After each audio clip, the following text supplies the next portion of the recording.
your lifestyle, leisure, and business radio.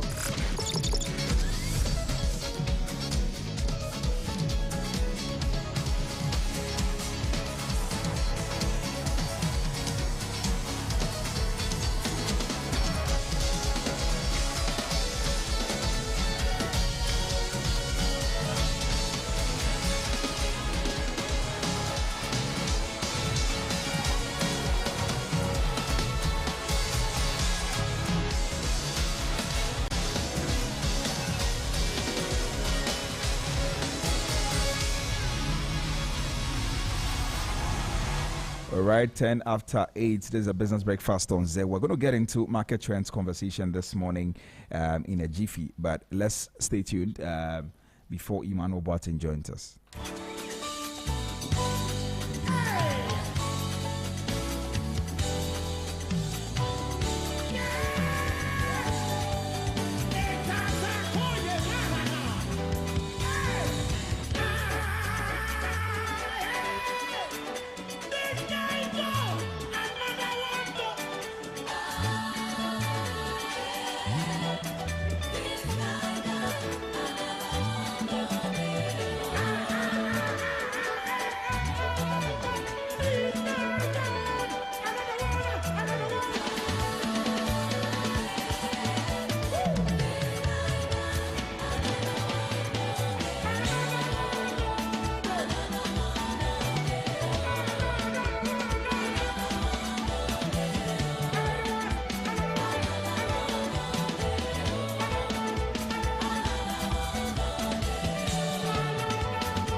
lifestyle, nurture, and business radio.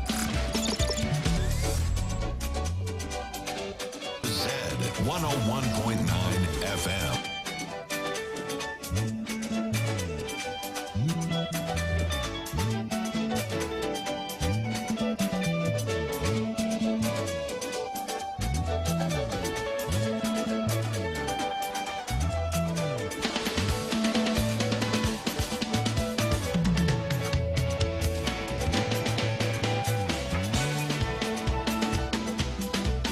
Stay tuned to your lifestyle, nurture, and business radio.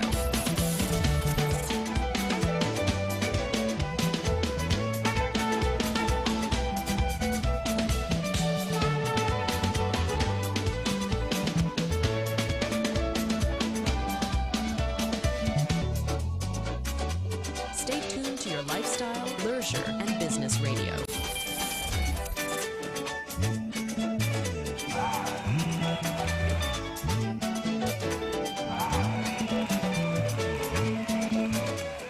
All right, thank you very much for sticking and staying with us here on the Business Breakfast on Zed, 19 minutes after 8. And we'll get into our market trends conversation this morning. And this morning we're talking about agri-processing in Ghana. What potential does it have as a game changer for exports? Since the U.S. tariff was placed on Ghana, there's been lots of conversations. And yesterday we had one conversation that had come up about AFTA, and now many people also calling for agri-processing in Ghana as a game changer for exports. And we want to have a conversation this morning to understand what exactly the potential really is. And Emmanuel Boateng, our economic analyst here at Zed, is over the phone lines, ready to have this conversation with me. Emma, good morning. How are you? Very good morning. I'm doing very well. How about you? And good morning to our dear listeners. Well, I'm doing very well too. Thank you very much for making time to speak to us. Now, we're talking the potential of agri-processing as a game changer for exports in Ghana. And maybe we should start the conversation from the current state of agri-processing in Ghana. How would you describe that?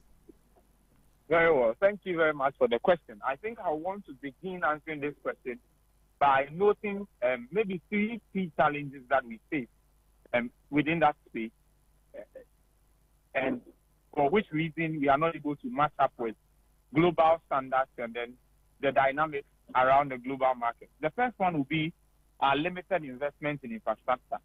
And that is where we don't have a lot of processing plants, although we have arable land, we have farmland. In fact, it's also true that we are not doing too well when it comes to agriculture in general.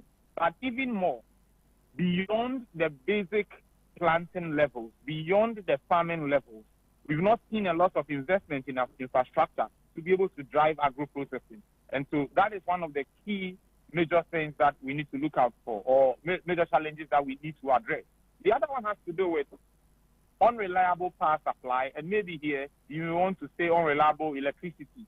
And we've not been able to get enough power supply to be able to, as it were, support the industrial base, support these plants and this infrastructure that I'm speaking about. Even the ones that are in existence, we have not been able to get consistent, reliable power supply to be able to improve or enhance their activity. And then finally, it will be an issue of financing. Financing is more or less the bedrock of everything that I've been speaking about. You need money for many things that you want to do. You need capital. You need to access it. I'm not talking about free money per se, but your ability to raise money to be able to support that drive, to be able to support having more processing plants, to be able to support agro-processing in Ghana is one of the key challenges that we find. And so if I put all this together, what I would say then is that agri-processing in Ghana is still in its developmental stage.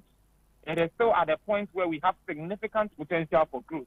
The sector is basically focused on some basic processing, such as cocoa and shea butter. Beyond cocoa and shea butter, we don't see a lot of processing around other agricultural inputs. We've not seen a lot. And I think that is why we are at a basic or developmental stage. We have limited investment in more advanced value-added products. And I think it is something that we need to pay attention to. And so although the industry is growing, particularly in food processing, it is hugely underdeveloped.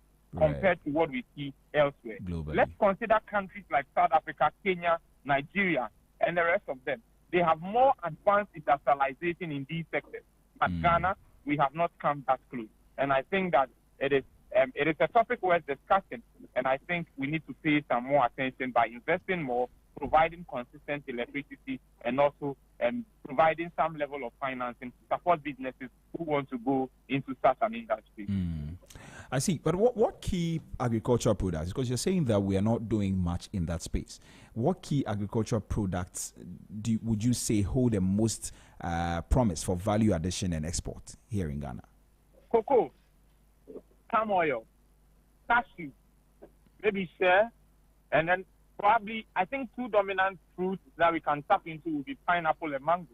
I've always been making the case for mango, and I always use Somania as a case study. And it is because I've been there before. I've seen a lot of mango plantation around the area. And what I think is that maybe we need some intentionality when it comes to some of these things. And so these ones, cocoa, we know we are already heavy on cocoa already, so that is not new. Palm oil. In fact, when you consider some major farms in the eastern region, Ashanti region, and the rest of them, you will see that palm oil is also another area that we can go into. Share, I mean, we've seen some processing around share butter and all. Go to the north, you will see a lot of this. Cashew, and then the fruits I've mentioned, pineapple and mango. You know, they hold promise for value addition. There is a lot of potential that we can unearth in these few products that I've mentioned. Cocoa processing into chocolate, we know a lot of them. We know cocoa processing company. We know, I've forgotten a number of them. Niche cocoa, we know, as it were, wow, it's interesting. I'm not remembering the cocoa processing companies that I know of. But I can remember Niche, I can remember cocoa processing company. I can remember, I think Chocomac or so. Yeah, there are a number of them around. So we've seen some, but we need more. And even the ones that exist, we need to expand the base. Because as it were, like we always say, you earn more at the higher end of the curve. You don't earn more when you just produce the cocoa beans. It is when you add value to it that you're able to make much revenue or margin from there. Not only cocoa into chocolate and chocolate powder and the rest of them. We also need to see some cashews into nuts and oil. We need to see the transformation of cashew into nuts and oil. And that is key, very, very essential. And then, I mean, share, we know share butter. You know, share has been helping us with cosmetics and the rest of them. And then for the fruits, of course, dried fruit is now heavy on the global market. Fruit juices have become a major thing. It even costs more than the carbonated ones. And I'm sure you are aware of that. Yeah. Not only that, maybe we also need to look at processed spices. It has strong global demand, especially with the rising trend of health-conscious consumer behavior. And so the health concerns are on the rise. And one of the ways that can be addressed is when fruits are processed to as it were, produce some spices that individuals or consumers can feed on to be able to, as it were, support their health status. Well, from what you just shared, I can see the gross potential that we have as a nation when it comes to agri-processing. But let's compare agri-processing really to raw agricultural exports in terms of revenue generation and also job creation. How do they compare? One is a byproduct of the other, to the extent that, you see, raw agricultural exports, when you export your raw materials, like I said, one, you don't even have control over the price. The price is set. When you export a value-added product, you have control over the price. And so you're able to make more revenue as compared to just exporting cocoa beans. Exporting chocolate gives you more revenue than exporting cocoa beans. I think the bag of cocoa is 63 kg. 60 kg is the actual cocoa. I think the 3 kg is the weight of the sack or the bag, however you call it. I've forgotten the price now. I used to know that. When you export that, the price is fixed and you know what you are getting. But that cocoa beans that you're exporting, if you should transform that into chocolate powder, and the rest of them, you are going to earn much more from that. You know why? Because that cocoa beans, you need an industry. In fact, you need a factory to be able to convert it into chocolate.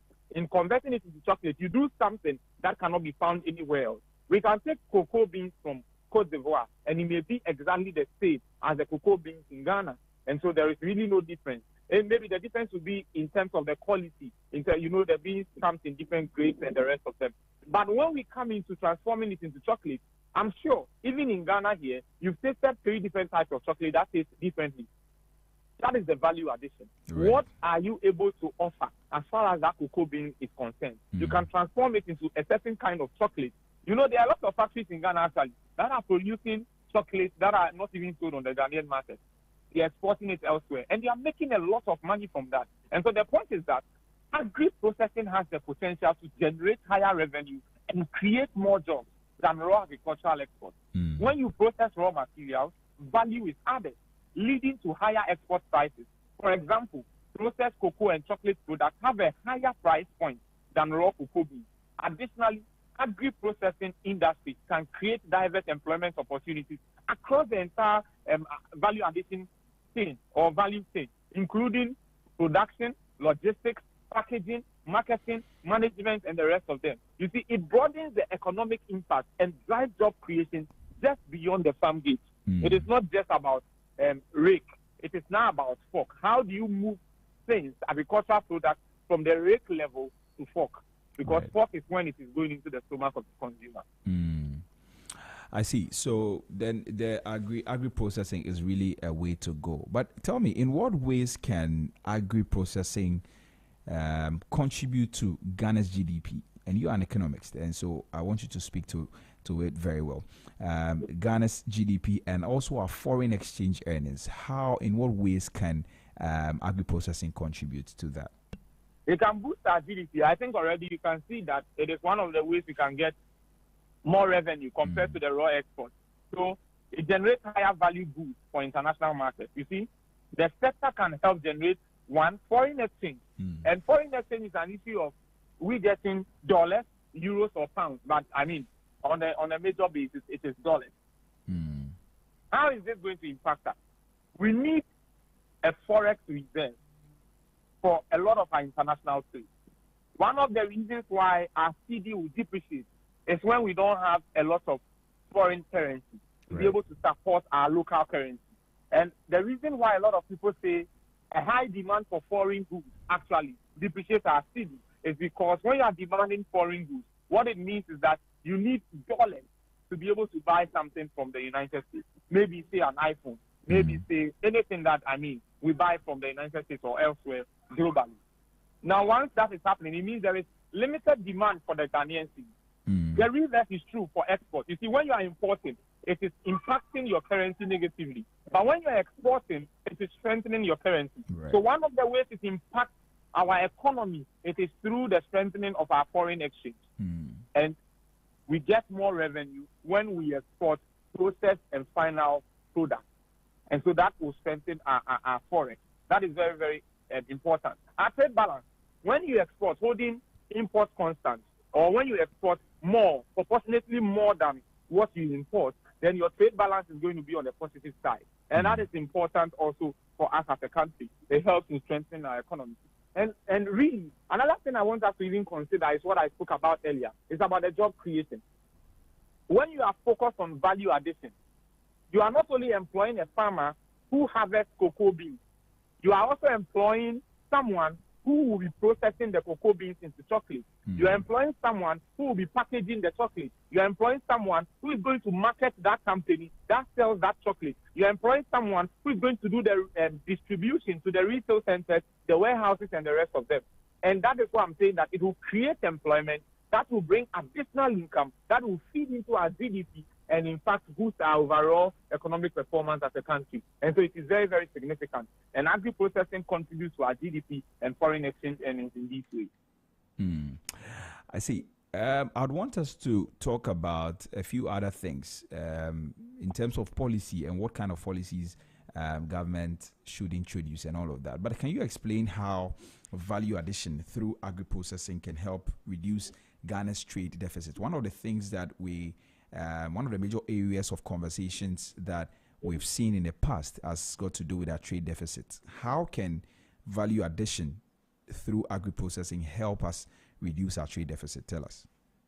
All right. There is something I always say, that Ghana and Cote d'Ivoire together produce more than 50% of the entire cocoa value chain, like raw cocoa beans that is sold on the market. But you know that in terms of the value, money, is that okay? How much Ghana and Cote d'Ivoire jointly earn from the entire cocoa value chain is less than 5%. And the reason is simple. Ghana and Cote d'Ivoire, we are known for exporting the raw beans. And that is why we are earning very less. You see, we are producing the beans, exporting it to another country, that is transforming it into chocolate. And it's interesting, then we're going to import that again. That is really, really interesting. Right. And the point I'm making is that we earn less when we export raw material.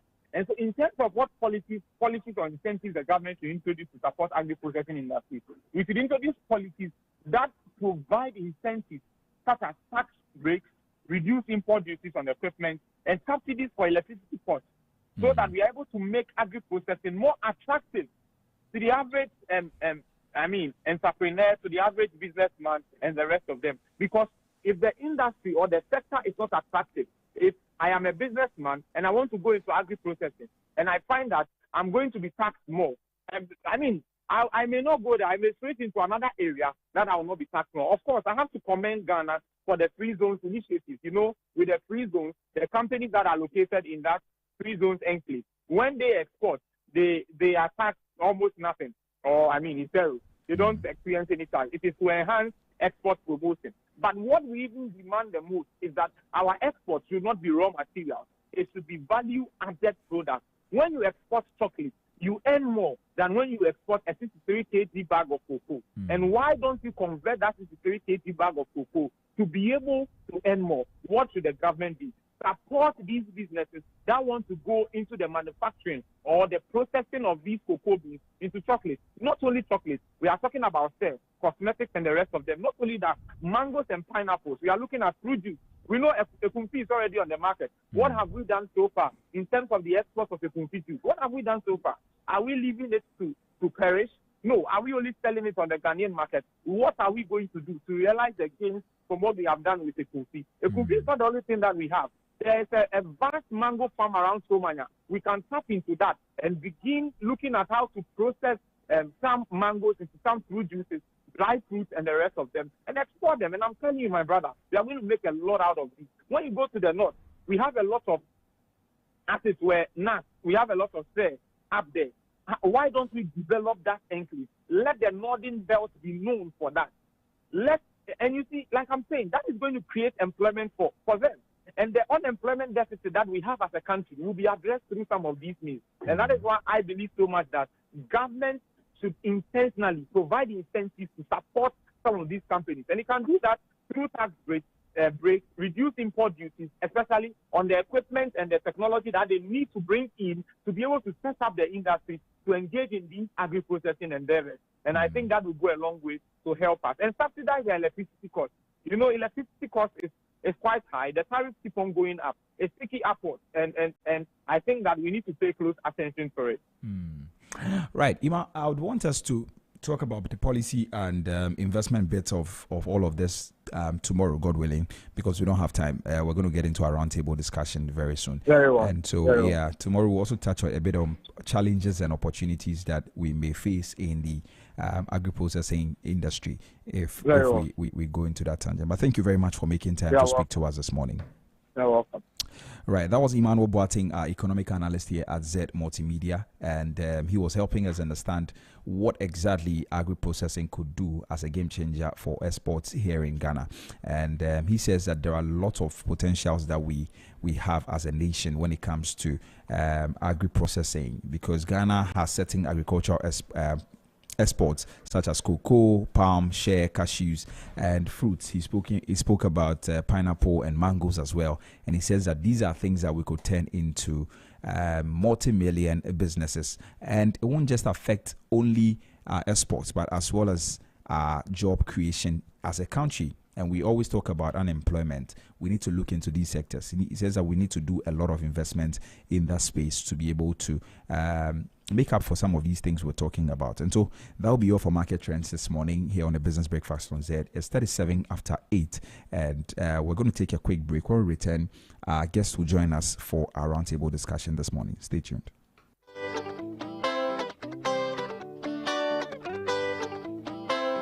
Baby, I beg you, yeah.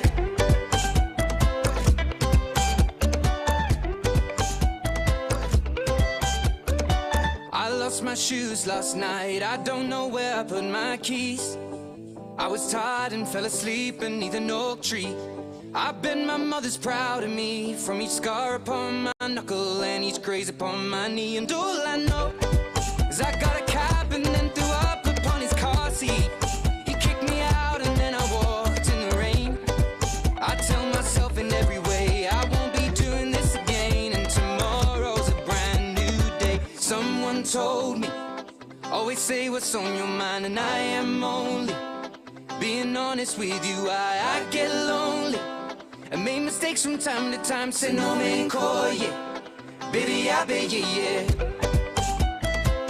Oh, baby, I beg you, yeah, yeah, yeah, yeah. Baby, I beg you, yeah. I remember less and less, and mostly things that I regret. In my phone are several texts from girls I've never met, and in the pocket of my jeans are only coins and broken dreams. My heart is breaking at the seams, and I'm coming apart now. Now things are looking up. I'll find my shoes right next to the oak tree, and I'll get a bus straight into town and spend the afternoon looking around for the things that I left on the ground. And say with me, tomorrow's a brand new day. Someone told me, always say what's on your mind, and I am only being honest with you. I get lonely and make mistakes from time to time. Say no man call, yeah.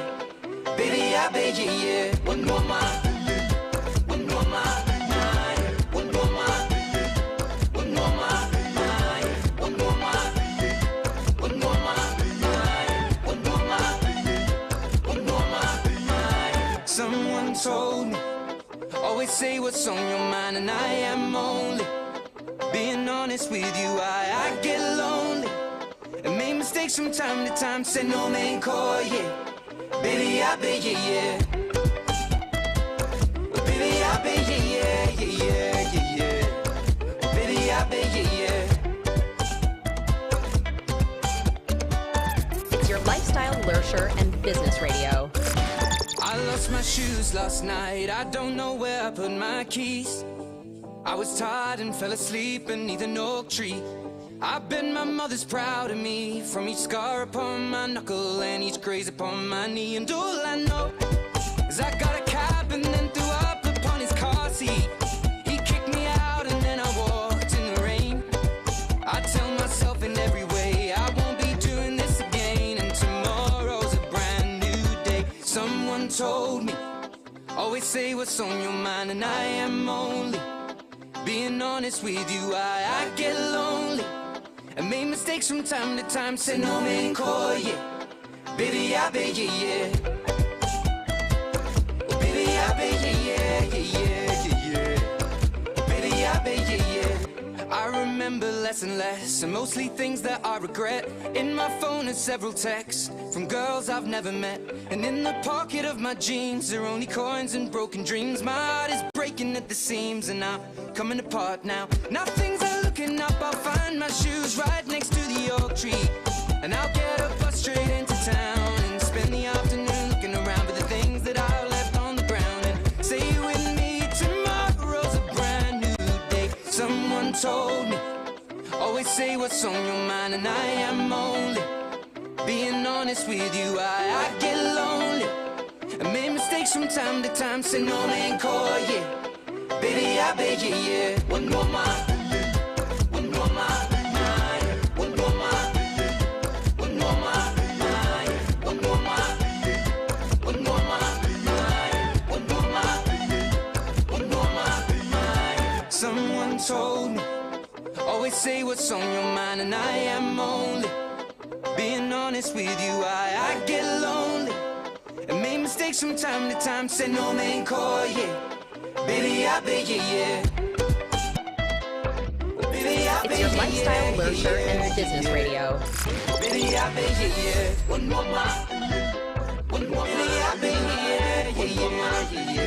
Zed 101.9 FM.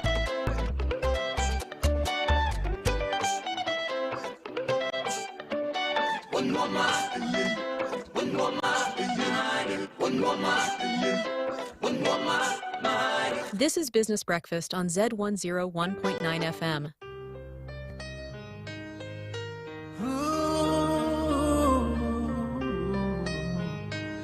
This is Business Breakfast on Zed 101.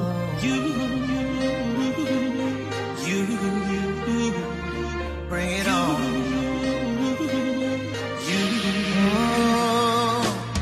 Life know the sweet though, hey. If some people know the hate too. So use the number 6 so and calculate. You go see the ratio. The beef self na me go. Whether na asu them relate to. So bring your own crayfish, oh. We go mix so oh Lord. Share them talk say we no go blow. Share them they see us now. We don't glow. Take a look at me now. Take a look at me now. We're running things in this town. Can't you see? I don't care who you are.